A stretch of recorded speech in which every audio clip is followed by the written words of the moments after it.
তৃষ্ণায় যখন কাতর, ওই সাহাবীর কাছে পানি নিয়ে আসা হলো, মশক দিয়ে পানি নিয়ে আসা হলো, সামান্য কিছু পানি যে নেন।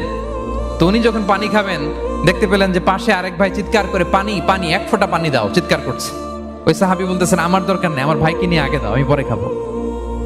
আল্লাহ। ওই দ্বিতীয় সাহাবীর কাছে যাওয়া হলো এই মশক নিয়ে, যে আপনি একটু পানি খেয়ে তার হৃদয়টাকে শান্ত করেন, ঠান্ডা করেন। তিনি যখন পানি মুখে নিতে যাবেন, পাশে আরেক ভাই চিৎকার করছে পানি পানি, এক ফোঁটা পানি দাও। ওই সাহাবী বললেন আমাকে না, আমার ভাইকে দাও, আমার আগে আমার ভাইকে দাও। ওই সাহাবার কাছে নিয়ে যাওয়া হলো যে আপনি আগে খান। ওই সাহাবীর কাছে পানির মশক নিয়ে যেতে যেতেই উনি শহীদ হয়ে গেলেন। আবার মশক নিয়ে দ্বিতীয় সাহাবীর কাছে আসতে না আসতে দ্বিতীয় সাহাবীও শহীদ হয়ে গেলেন। প্রথম যিনি চিৎকার করছিলেন তার কাছে আবার মশক নিয়ে যেতে না যেতে তিনিও শহীদ হয়ে গেলেন।